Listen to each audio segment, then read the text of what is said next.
Olá, boa noite. Boa noite. Juiz Sérgio Moro condena a 11 anos de prisão o ex-presidente da Petrobras e do Banco do Brasil, Aldemir Bendini. Ele é acusado na Lava Jato de receber 3 milhões de reais de propina da Odebrecht para facilitar contratos com a empreiteira. Quebra de sigilo abre crise entre defesa de Temer e o ministro do Supremo, Luiz Roberto Barroso. Advogados do presidente negam que acessaram informações secretas.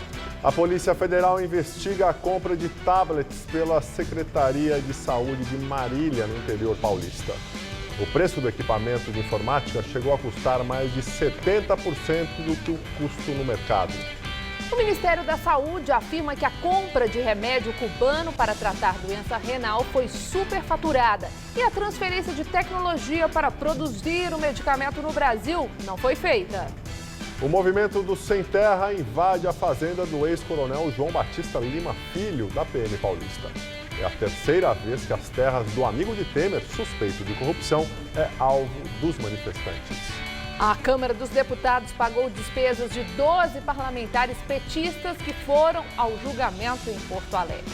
A bancada tinha marcado reunião na capital gaúcha exatamente um dia antes da condenação de Lula. O Jornal da Gazeta está no ar.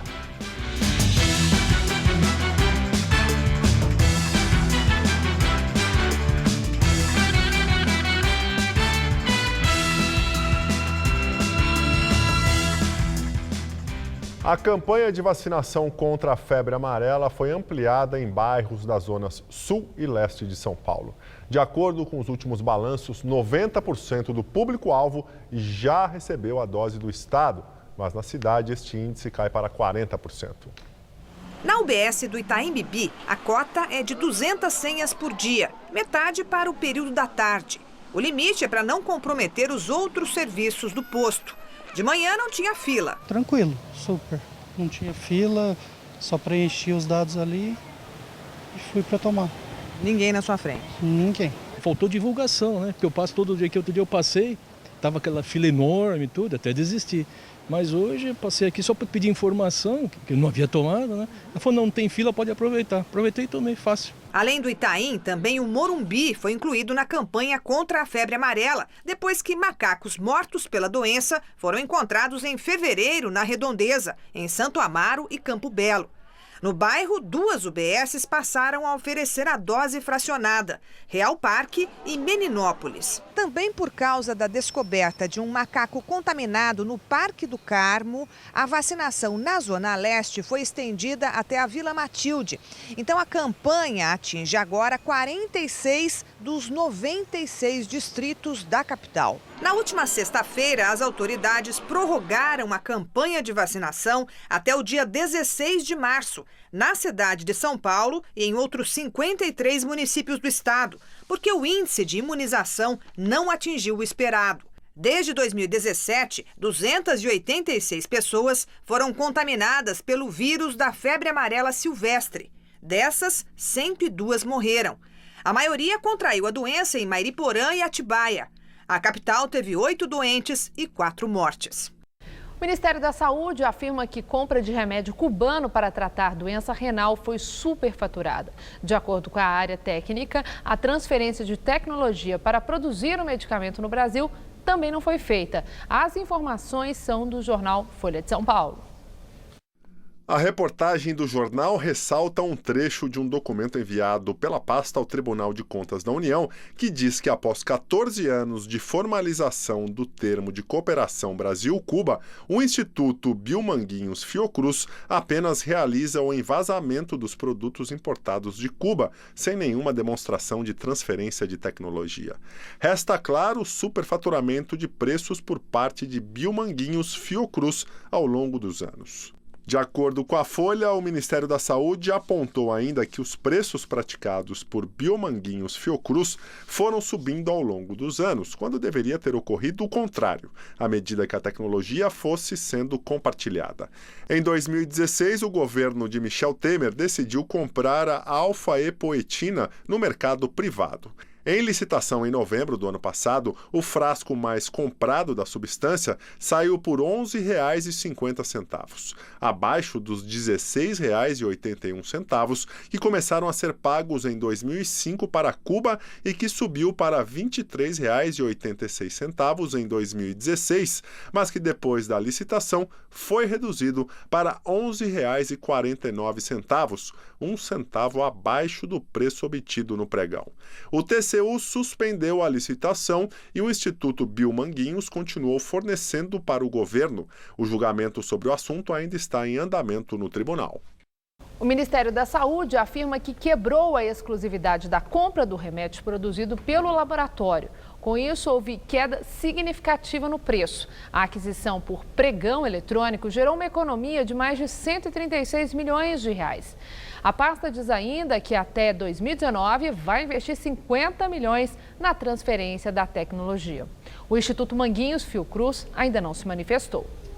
Um ex-policial militar foi preso hoje, suspeito de envolvimento na tentativa de assassinato de um empresário no Morumbi, zona sul de São Paulo, no mês passado. Luciano dos Santos Souza teve a prisão temporária autorizada pela Justiça. Ele foi preso no Rio Pequeno, na Zona Oeste, e nega a participação no crime. Em depoimento, Luciano contou à polícia que trabalhou na casa de câmbio do empresário Rogério dos Santos Ferreira Júnior, atingido por vários disparos no dia 21 de fevereiro em uma emboscada na rua Davi Ben-Gurion. O atirador, Rodrigo Pinto da Silva, disparou pelo menos 12 vezes. Ele foi preso e reconhecido pela vítima no último dia 3. A polícia chegou à dupla pela placa da moto usada na fuga, registrada no nome da mãe do ex-policial militar. O empresário continua internado em estado grave. A motivação do ataque ainda é investigada. Versões sobre a quebra de sigilo abrem crise entre defesa de Temer e o ministro do Supremo Tribunal Federal, Luiz Roberto Barroso. Advogados do presidente negam que tiveram acesso às informações sigilosas. Hoje, o chefe da Casa Civil, Eliseu Padilha, disse que vê com naturalidade a diferença de versões apresentadas pela defesa do presidente e pelo ministro Barroso, relator do inquérito que trata do decreto dos portos no Supremo. A polêmica começou ontem após o pedido de quebra de sigilo bancário de Michel Temer, decretado por Barroso.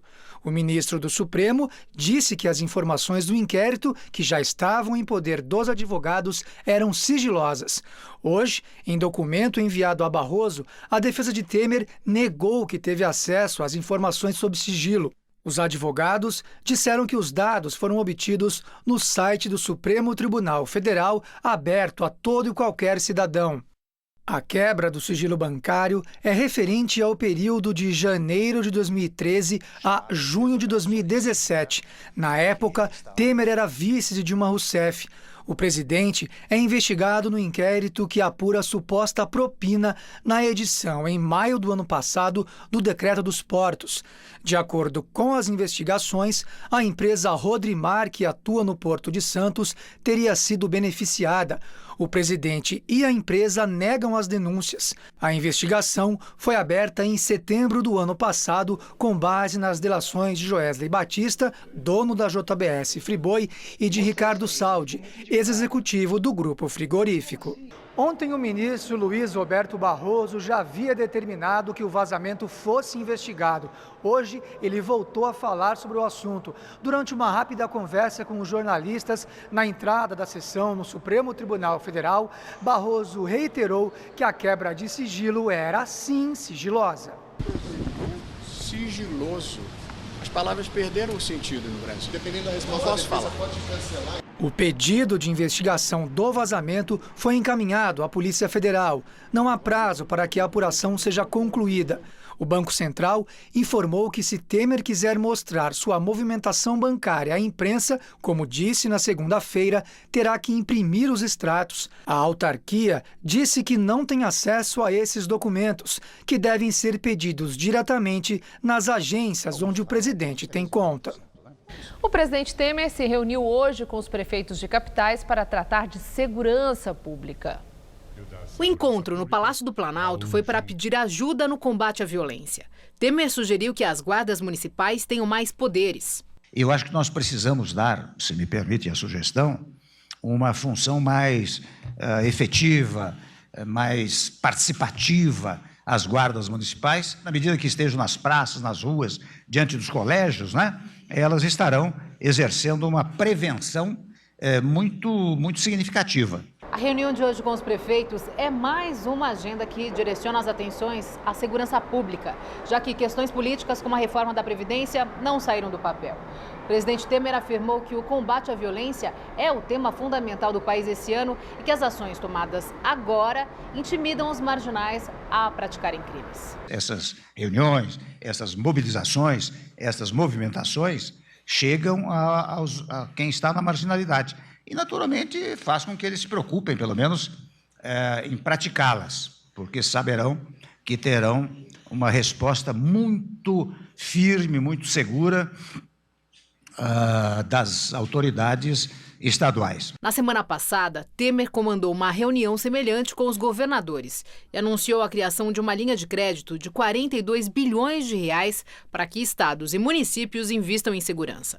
No mês passado, o presidente decretou a intervenção federal na segurança pública do Rio de Janeiro e, dias depois, criou o Ministério Extraordinário da Segurança Pública sob o comando de Raul Jungmann, ex-ministro da Defesa. O movimento dos trabalhadores rurais sem terra invade a fazenda do coronel João Batista Lima Filho, amigo do presidente Temer, pela terceira vez. A propriedade fica entre Lucianópolis e Duartina, no interior de São Paulo. Como das outras duas vezes, os sem terra exigem que a área seja destinada à reforma agrária. O imóvel voltou ao noticiário nos últimos dias, após delatores da JBS Friboi afirmarem que o verdadeiro dono é o presidente Temer. Segundo Ricardo Saldi e Joesley Batista, eles teriam ouvido a afirmação do deputado federal Paulinho da Força do Solidariedade. Segundo Saldi, o parlamentar chegou a dizer que o presidente pediu ajuda para tirar os sem terra do local. Paulinho confirmou que o MDBista solicitou apoio, mas nega que tenha atribuído a propriedade a Temer.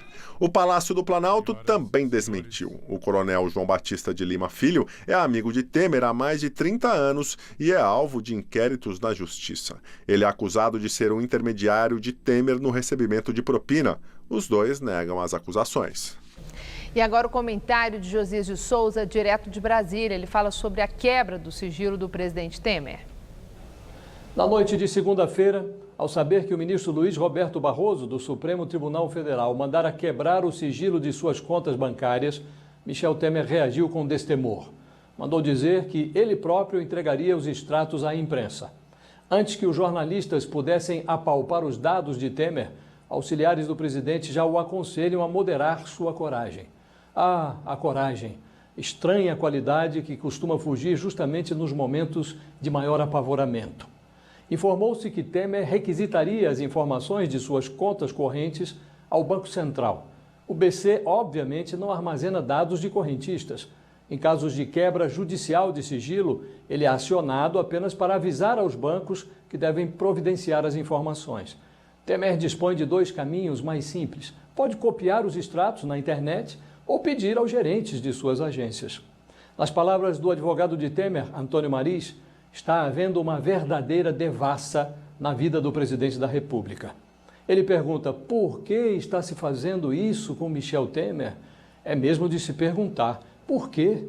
De minha parte, aguardo com alguma ansiedade os dados bancários de Temer, mas receio que eles sejam menos elucidativos do que os extratos dos amigos do presidente. Gente como o coronel aposentado João Batista Lima, conhecido como um faz-tudo de Temer, o coronel Lima não se dispôs a abrir os seus extratos à imprensa. Seu sigilo também foi quebrado judicialmente.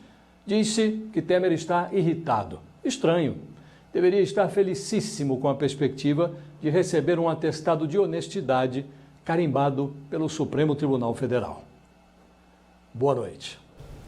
Pré-candidato do DEM à presidência da República, o deputado Rodrigo Maia, presidente da Câmara, declarou hoje que o país vive o fim do longo ciclo político de polarização entre PT e PSDB. Segundo Maia, a rejeição da sociedade ao PSDB, de acordo com as recentes pesquisas, prejudica a imagem do pré-candidato tucano à presidência, Geraldo Alckmin, e abre espaço para outras candidaturas de centro-direita, como é o caso da dele e de outros pré-candidatos, como o do ministro da Fazenda, Henrique Meirelles, do PSD.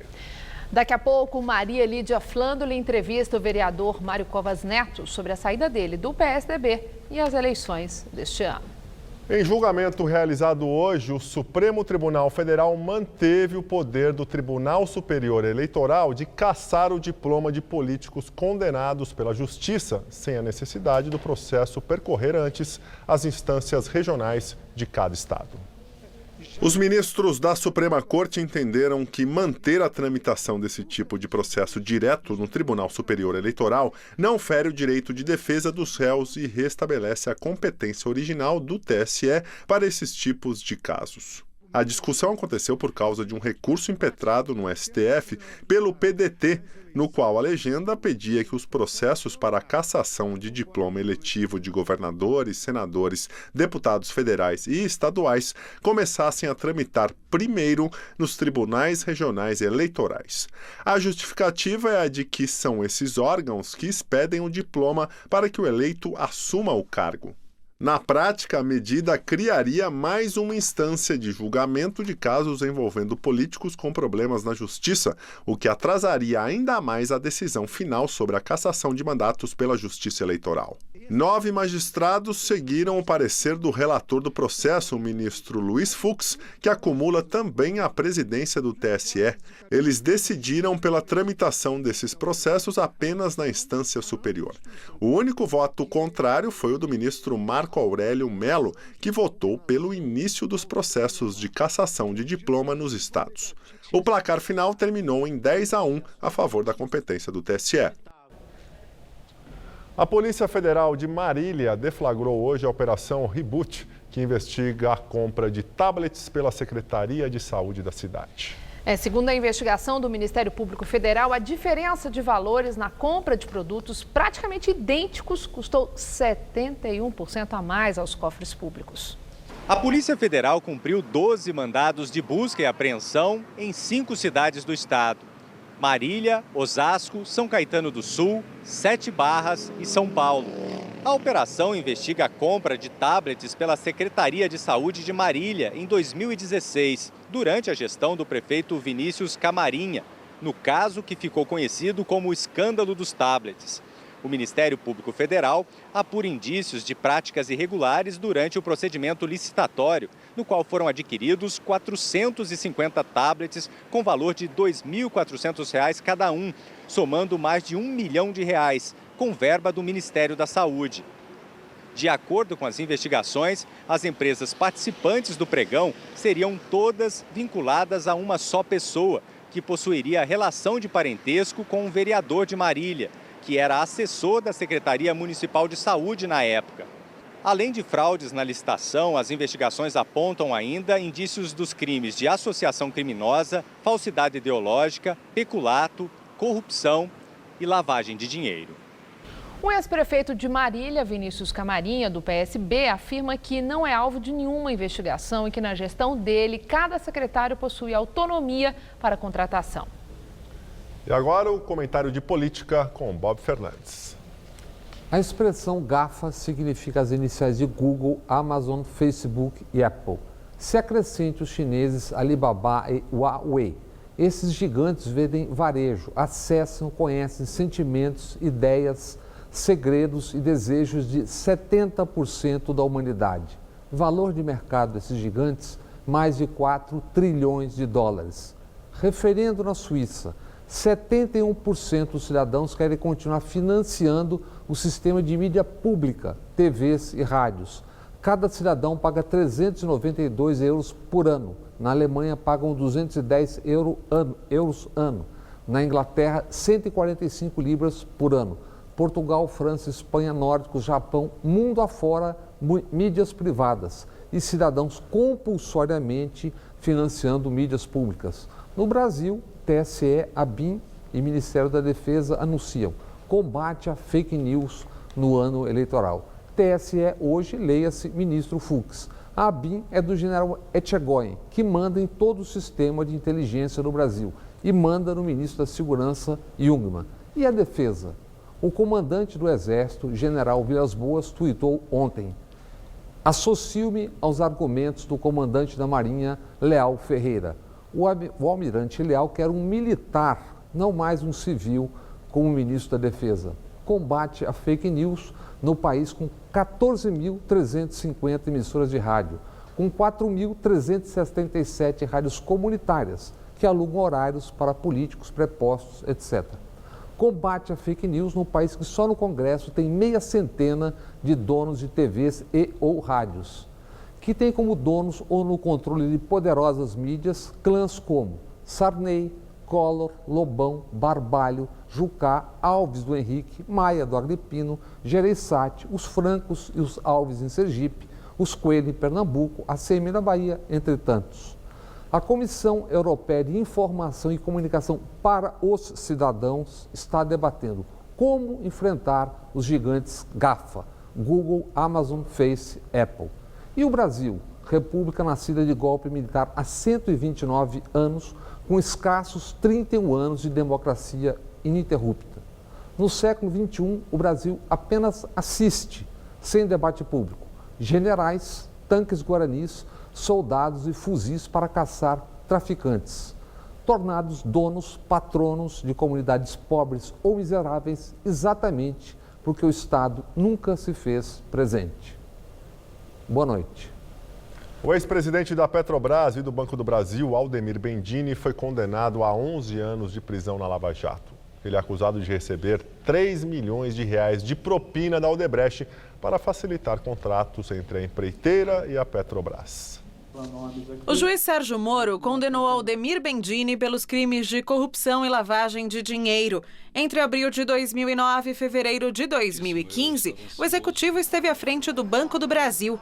Ele se tornou o presidente da Petrobras no mês em que deixou a instituição e ficou até maio de 2016. Bendini assumiu o comando da Petrolífera no lugar de Graça Foster, com a missão de acabar com a corrupção nas diretorias. Na sentença, Moro afirmou que o último comportamento que dele se esperava era de corromper-se, colocando em risco mais uma vez a reputação da empresa. Bendini foi acusado de exigir, enquanto estava no cargo, 17 milhões de reais em propinas da Odebrecht. Segundo a investigação, ele só recebeu 3 milhões, em 3 parcelas de 1 milhão. Em troca, teria agido em defesa dos interesses da Odebrecht. De acordo com os delatores da empreiteira, enquanto Bendini era presidente do Banco do Brasil, a quantia de 17 milhões de reais era correspondente a 1% do valor de uma dívida que teria sido renegociada na instituição financeira. O ex-presidente da Petrobras está preso desde julho do ano passado. Hoje o dia foi quente aqui em São Paulo. A máxima chegou aos 29 graus e, por causa do calor, choveu de forma pontual. Olha, parece que o calor vai dar uma leve trégua amanhã. Vamos ver em detalhes a previsão com Mariana Armentano.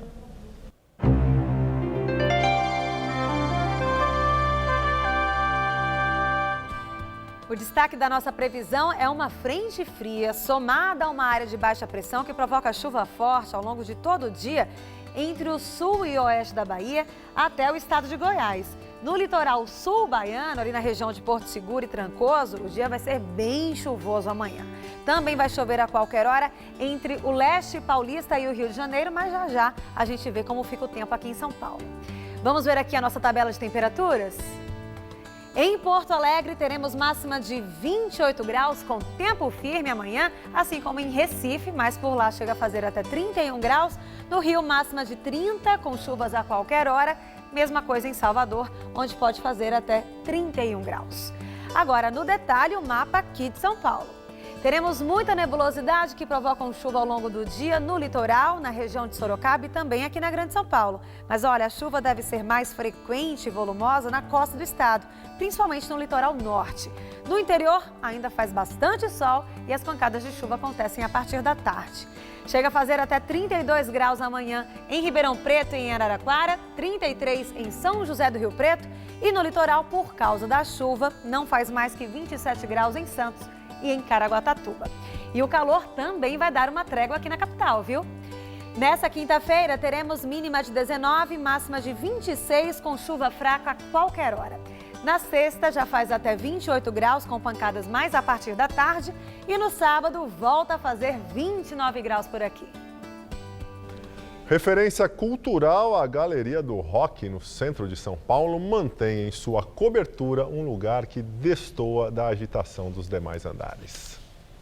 A Galeria de Lojas na Avenida São João é uma velha conhecida do público roqueiro. Moda estampada com astros do gênero, lojas de skate, de tatuagens. A surpresa é o que está no telhado, já há quase 2 anos. O chamado Jardim do Rock é, na verdade, uma horta. Nos canteiros tem pimenta, orégano, alface, hortelã, sálvia, mais de 12 de espécies. Nós usamos também a estévia, que é um tipo de adoçante natural que ele pode ser ou usado fresco ou você torra ele, tritura e usa depois para adoçar. Do jeito que você plantou? Do jeito que você plantou, totalmente natural e orgânico, sem nenhum tipo de produto químico durante o processo. Foi do Glauber, que é lojista no prédio, a ideia de plantar no telhado. O adubo vem da poda das plantas. A água da irrigação é da chuva. A criação de abelhas é para espalhar o pólen. As mudas, mais de 3 mil por mês, vão para a cozinha de 2 restaurantes do centro, que compram a produção. O projeto não visa lucro. O dinheiro volta para a plantação na forma de sementes e insumos. Mais do que produzir hortaliças e ervas, o objetivo aqui é cultivar a informação por meio das oficinas orgânicas. O curso mensal dura 5 horas e ensina o passo a passo de uma horta. Como adubar, o que plantar perto do quê, como controlar as pragas. 2.000 pessoas já passaram por esse curso, que é de graça, mas que geralmente tem uma fila de espera para participar. Além de ensinar a pessoa como que ela faz para produzir dentro de casa ou no bairro onde ela mora, na praça, além de fazer isso, a gente ensina ela também como se alimentar melhor, a comer certo cada tipo de alimento na época do mês. Outras informações sobre o curso e a horta de 300 metros quadrados podem ser obtidas na página Jardim do Rock no Facebook. E agora as notícias do esporte com Estela Gontijo e Celso Cardoso. E lembramos que após o esporte, Maria Lídia entrevista ao vivo o vereador Mário Covas Neto. O Corinthians entra em campo daqui a pouquinho para mais um jogo do Campeonato Paulista. Boa noite, Celso. Qual a expectativa? Boa noite, Estela. Bom, o jogo acontece na Arena Corinthians, em Itaquera, às 9h45 da noite, contra o Mirassol. O técnico Fábio Carilli faz algumas alterações para a partida de logo mais. Se vencer, o Corinthians garante antecipadamente vaga para a próxima fase do Paulistão. René Júnior, o homem do gol no duelo contra o Santos no último domingo, não enfrenta o Mirassol por conta de um problema na coxa esquerda. Romero, que ontem fez até um pronunciamento para esclarecer as polêmicas do clássico, está entre os relacionados, mas passa pelo chamado desgaste muscular. O paraguaio ficará apenas como opção no banco de reservas.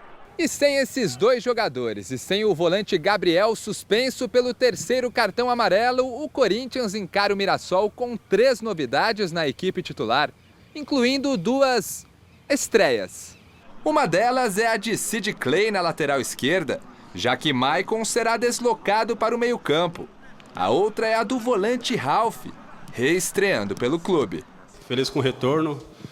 Claro que a gente queria contar com todos, mas a competição é longa, vai precisar de todos e creio que não só eu, como o Lucas, vai entrar e vai tentar pelo menos dar conta do recado e permanecer do jeito que vinha tendo o que o Gabriel e o pessoal estavam tendo. Então a gente fica muito feliz de estar retornando à equipe no momento certo, mas claro que a gente tem que chegar amanhã e correspondê-lo. E por fim, como já adiantou o próprio Ralf, Luca entra na vaga de Romero. Na véspera do Dia Internacional da Mulher, o Corinthians vai a campo com a frase "Respeita as minas" estampada na camisa. Uma campanha em combate ao assédio sexual e à violência contra a mulher. Noite de causas nobres, de estreias e reestreias e de um objetivo claro no Campeonato Paulista: confirmar a classificação matemática para a próxima fase. Gostei da iniciativa do Corinthians aí. Não, e pelo menos preservaram o português, né? Nada de respeita as minas, né, mano? Não, Mano. Respeita as minas. Aí tá certinho.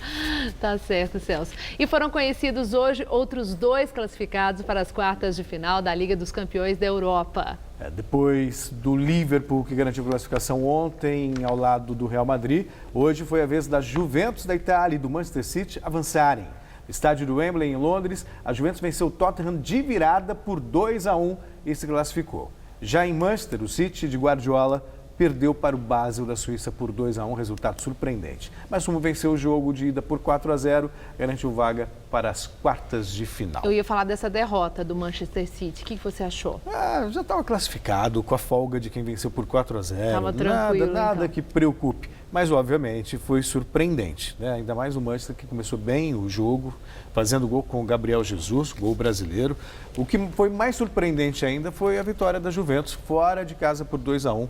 O Tottenham fez um primeiro tempo fantástico, criou inúmeras oportunidades, fez 1-0 e aí, de repente, a Juventus, no segundo tempo, conseguiu virar a partida e se classificar. Portanto, só times grandes classificando-se para as quartas de final. É muito bom assistir esses jogos, né? É outro Champions mundo. League.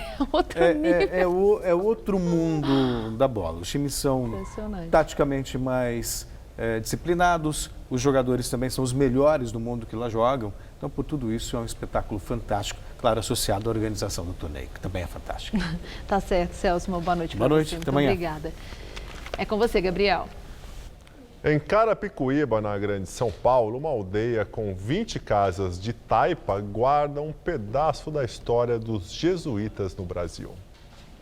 Voltar 4 séculos no tempo pode parecer loucura, mas não adianta. Tudo aqui remete a meados de 1580, quando a aldeia jesuítica de Carapicuíba foi fundada.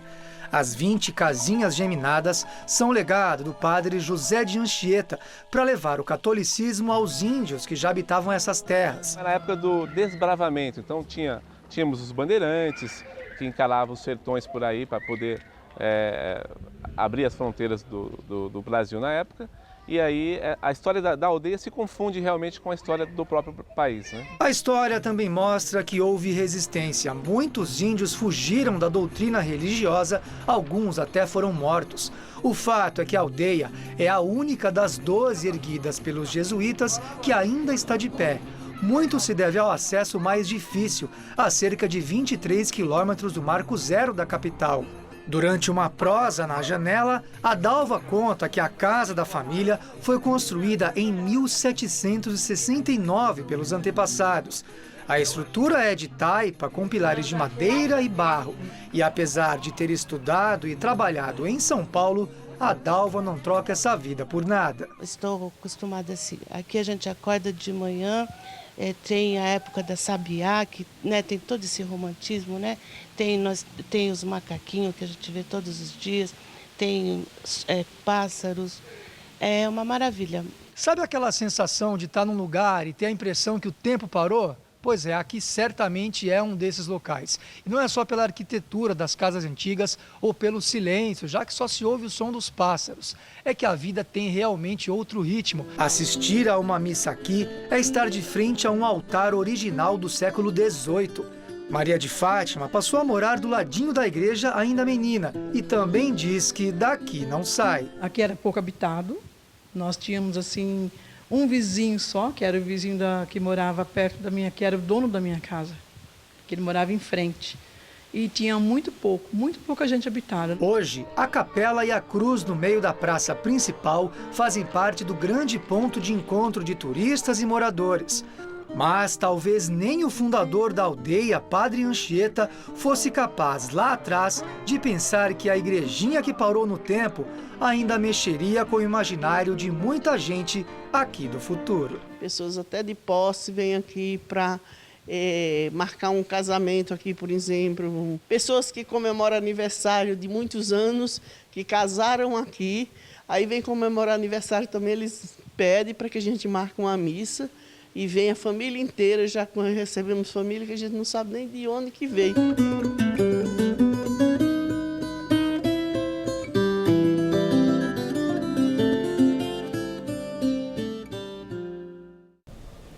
A A Câmara dos Deputados pagou despesas de 12 parlamentares petistas que foram ao julgamento do ex-presidente Lula pelo Tribunal Regional Federal da 4ª Região em Porto Alegre. Um dia antes, a bancada convocou uma reunião na cidade. As informações são do jornal O Estado de São Paulo. Os 12 deputados do PT que foram a Porto Alegre em janeiro, durante o recesso parlamentar, pediram para a Câmara o reembolso de despesas como passagem aérea, hotel, transporte e alimentação. De acordo com o Estadão, os gastos somam R$ 21.600 e foram pagos com a cota parlamentar, que os deputados têm direito mensalmente para custearem despesas com o mandato. O uso dos recursos para atividades partidárias é permitido pelo regimento interno. No dia 23 de janeiro, véspera do julgamento que confirmou a condenação de Lula na Lava Jato, o líder do PT na Câmara, Paulo Pimenta, convocou uma reunião da bancada em Porto Alegre. Os deputados que pediram algum tipo de reembolso são Givaldo Vieira, do Espírito Santo, João Daniel, de Sergipe, Leonardo Monteiro, de Minas Gerais, Vicentinho, de São Paulo, Zé Geraldo, do Pará, Benedita da Silva, do Rio de Janeiro, Pepe Vargas e Bom Gás, do Rio Grande do Sul, Zé Carlos, do Maranhão, Léo de Brito, do Acre, Zeca Dirceu, do Paraná. Todos os deputados citados disseram que pediram reembolso porque estavam cumprindo a agenda partidária ou atividade parlamentar em Porto Alegre. O ministro da Fazenda, Henrique Meirelles, afirmou hoje em Nova York, onde participou de um encontro com lideranças empresariais, que não há prazo para o governo anunciar mudanças no preço dos combustíveis. E que o governo estuda alterações em impostos e outros custos, mas que não pretende mudar a forma como a Petrobras coloca preços nos produtos. Não há nenhum pensamento de qualquer discussão a esse respeito. A Petrobras fixa o seu preço de acordo com as condições de mercado e de produção da empresa. Existem também questões tributárias, quer dizer, existe uma tributação grande no combustível que, na medida que sobe o preço do combustível, a tributação percentualmente fixa, porém o valor sobe mais. Então isso adiciona, e é o mesmo processo quando o preço do petróleo internacional cai. E agora vamos ao comentário de economia com Vinícius Torres Freire. Está todo mundo no povo reclamando do preço da gasolina e do botijão de gás desde o ano passado. Tanto que a gente viu até o governo, em ano de eleição, vai tentar dar um jeitinho na coisa. O ministro da Fazenda, até ele, que não é de tratar dessas coisas, deu uma entrevista dizendo que o governo pretendia fazer com que o preço da gasolina não mudasse tanto. Arrumou uma confusão com a Petrobras, as ações da estatal caíram e depois ele se desdisse. Como a gente viu, agora afirma que o governo só estuda mexer em algum imposto sobre a gasolina. Enfim, a gente sabe que Meirelles é candidato a presidente.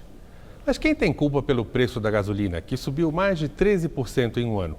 Muito mais que a inflação média, que subiu menos de 3%.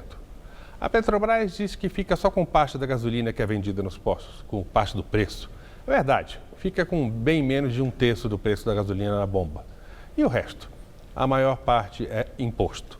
44% do preço da gasolina em São Paulo é imposto cobrado pelo governo estadual e federal. Ou seja, quase metade é imposto. Outra parte do preço vai para distribuidoras e postos. 15% mais ou menos. Outra para quem fabrica o etanol, que é misturado na gasolina. Nos últimos tempos, quem pesou mais no aumento do preço da gasolina? Todo mundo também tem alguma culpa no cartório. A Petrobras também tem alguma razão aí. Em julho do ano passado, o governo federal, de Michel Temer, aumentou bem o imposto sobre a gasolina. Em São Paulo, o combustível, então, custava em média R$ 3,23, antes do aumento do imposto. Agora custa em média R$ 4,00. Desse total de aumento, 33 centavos vieram do aumento do imposto. Mais ou menos 14 centavos do aumento do preço do etanol, que está bem caro mesmo. Outros 30 centavos vieram de reajuste da Petrobras ou de importadores de gasolina. Mas, no fim das contas, o que deixa a gasolina cara mesmo, vamos repetir, é imposto. 44%, quase metade do preço da gasolina que a gente paga na bomba, é imposto.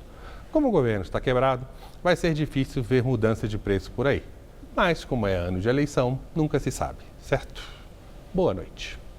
E na véspera do Dia da Mulher, a Câmara dos Deputados aprovou agora há pouco um projeto de lei que aumenta a pena criminal em caso de estupro coletivo.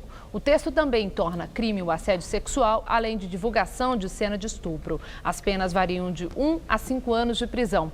Para entrar em vigor, o projeto precisa agora passar pelo Senado Federal. Agora as notícias internacionais. Os Estados Unidos anunciaram hoje mais uma rodada de sanções à Coreia do Norte pela morte de Kim Jong-un, meio-irmão do ditador Kim Jong-un. Segundo o Departamento de Estado norte-americano, as investigações sobre a morte de Kim Jong-un, concluídas em fevereiro, determinaram que o governo norte-coreano foi o mandante do assassinato. Kim Jong-un foi morto em fevereiro do ano passado, após sofrer um ataque no aeroporto de Kuala Lumpur, na Malásia. Ele foi abordado por 2 mulheres e uma delas esfregou um pano contendo o agente químico letal chamado VX, que ataca o sistema nervoso. A substância é considerada uma das armas químicas mais letais do mundo e é banida pela Organização das Nações Unidas. Apesar do anúncio, não se espera que estas novas sanções tenham grande impacto, pois a Coreia do Norte já sofre com inúmeros boicotes impostos devido aos seus programas militares. O governo Trump abriu oficialmente um processo contra a Califórnia pelas leis de imigração no estado. Segundo a Casa Branca, as diretrizes da Califórnia, que restringem a colaboração da polícia local com as autoridades federais, violam a Constituição do país, já que impedem a deportação de imigrantes ilegais com antecedentes, medida central da política imigratória de Trump. O governador da Califórnia, Jerry Brown, já classificou a ação do governo federal de manobra política para dividir e polarizar mais os Estados Unidos. O processo representa a maior ofensiva do presidente ao estado da Califórnia, que, devido ao seu domínio democrata, tornou-se um dos principais centros de combate às políticas de Trump, especialmente em imigração. As maiores cidades do país, como Los Angeles, Chicago e Nova York, governados pela oposição democrática, adotaram essas políticas que limitam principalmente o fluxo de informações entre seus policiais e agentes de imigração. E a seguir, Maria Lídia Flandoli entrevista o vereador Mário Covas Neto, que fala da saída dele do PSDB. Até já. Na entrevista do dia com Maria Lídia Flandoli, as razões pelas quais o PSDB perde um tucano histórico. Quem relata os motivos que o levaram a deixar o partido é o vereador Mário Covas Neto, que já foi presidente do Diretório Municipal do PSDB em São Paulo. Muito obrigada por estar conosco e é isso que a gente quer começar a saber, né? Porque ao se despedir do PSDB, o senhor disse que o partido não mais o representa. Por quê? Porque ele fugiu às suas origens. O PSDB foi criado em 1988 por um conjunto de parlamentares, notadamente uns parlamentares que saíram de uma constituinte e tinham uma determinada identidade política e também um comportamento ético muito forte, um componente ético forte. A briga pelo poder não era só pelo poder, tanto que a maioria saiu do governo e foi para a oposição.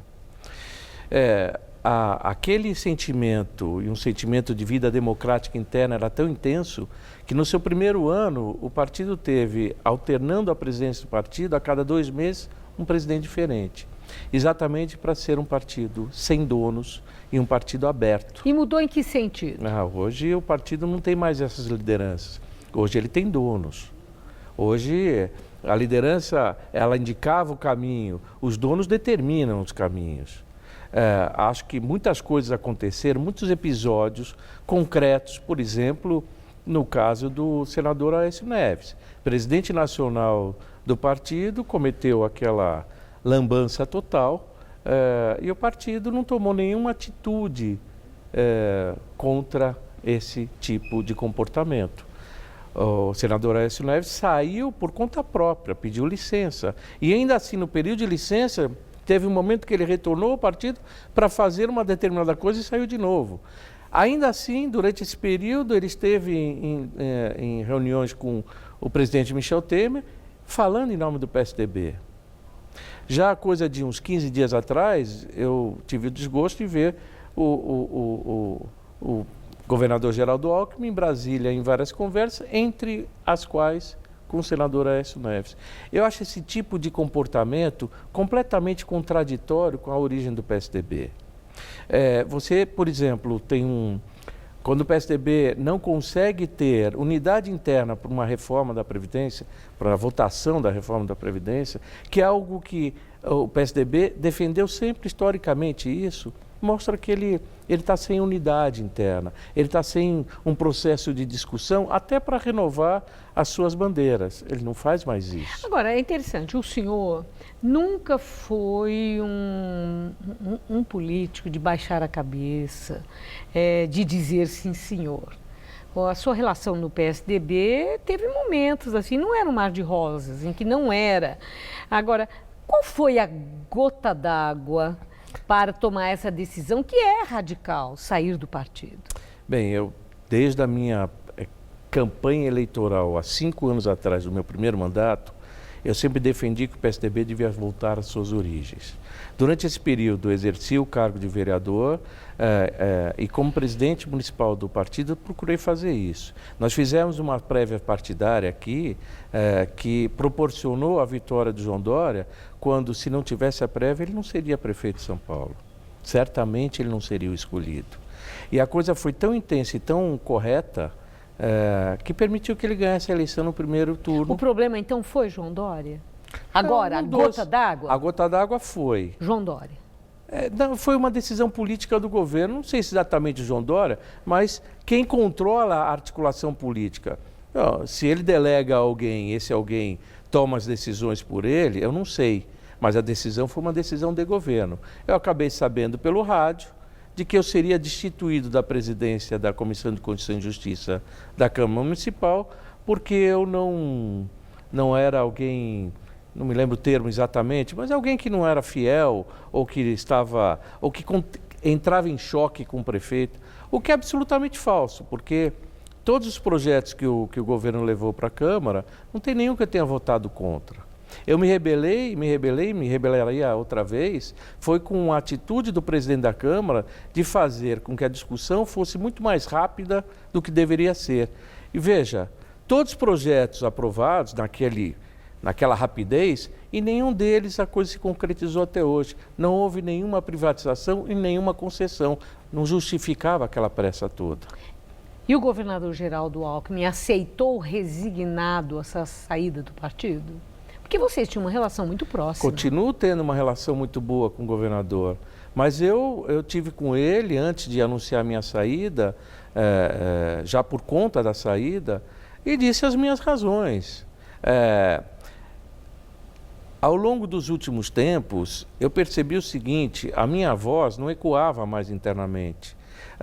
Tudo aquilo que eu pregava e que eu prego, que me parece ser importante para a retomada, ou que parecia ser importante para a retomada do PSDB, simplesmente não tinha mais eco.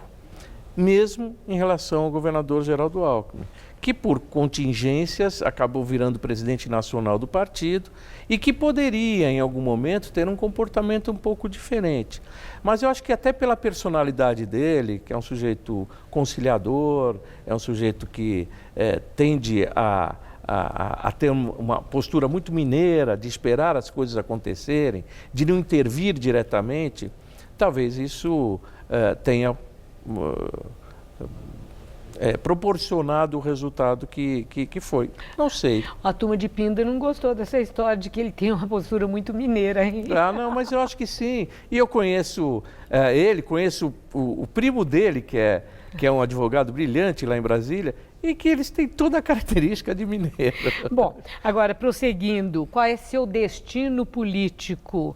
Já escolheu o partido? Vai para o Podemos, como se apregoa, ou para o PSB de Márcio França? Eu não sei ainda. Desde que eu anunciei que ia sair, eu já tive sondagem, convites de vários partidos. Isso me deixa com muita alegria e com muita satisfação. É sinal que, de alguma forma, eu sou reconhecido. Ótimo, muito bom. Mas já decidiu? Não. E quando vai anunciar isso? Não o tempo sei. está correndo.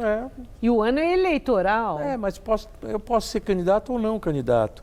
A minha saída do PSDB... Mas eu ouvi dizer que poderia ser ou vice de Márcio França ou candidato a deputado federal. Ou até senador, que era a minha pretensão desde o ano passado. Eu externei essa ideia. Eu não estou definido. Eu me concentrei tanto nesse processo de saída que não fiz essa saída com o objetivo de ir para um outro lugar. Eventualmente, para ser candidato a deputado, eu teria espaço dentro do PSDB. Não é isso que me motiva. Quer dizer, descasou, ainda não tem planos para refazer a vida? Não, é exatamente isso. É o bem descasar. São 30 anos, mais ou menos, de vida partidária e eu estou exatamente naquele processo de separação e que você ainda está se sentindo um pouco inseguro no momento novo, mas com a liberdade de quem agora está, enfrentando uma nova etapa. Uma última questão. Pois não. Quem é o melhor nome para suceder Geraldo Alckmin? João Dória, Zé Aníbal, Pêsaro ou o vice Márcio França? Bom, eu tendo a apoiar o Márcio França.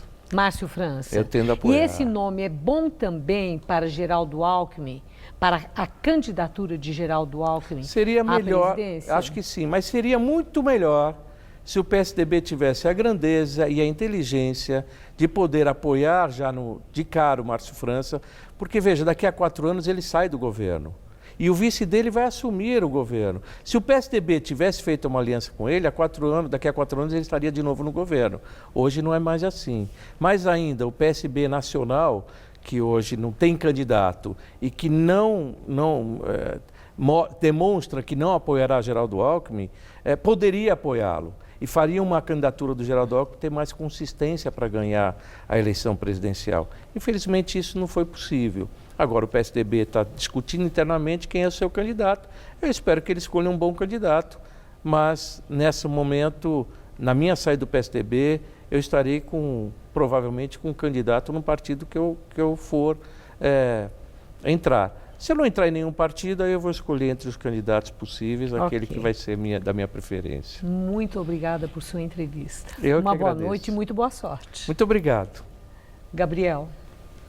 Morreu hoje na Argentina o último presidente do período da ditadura do país. Reinaldo Bignoni tinha 90 anos e estava internado no Hospital Militar Central da capital Buenos Aires. Ele governou a Argentina entre 1982 e 83, quando entregou o comando do país ao primeiro chefe de Estado da atual democracia, Raúl Alfonsín. Ele foi condenado à prisão perpétua por crimes contra a humanidade cometidos durante o regime, como roubo de bebês, torturas, privações ilegais da liberdade e formação de quadrilha. Bignoni também ordenou a destruição de toda a documentação sobre prisões, torturas e assassinatos de desaparecidos da ditadura, o que dificulta até o trabalho de identificação dos mortos e desaparecidos pelo regime argentino.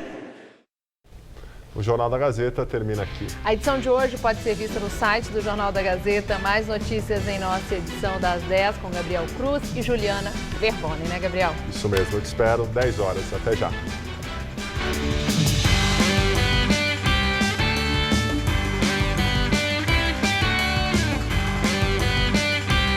Nesta quinta, 14h, no Mulheres, conheça invenções femininas de sucesso.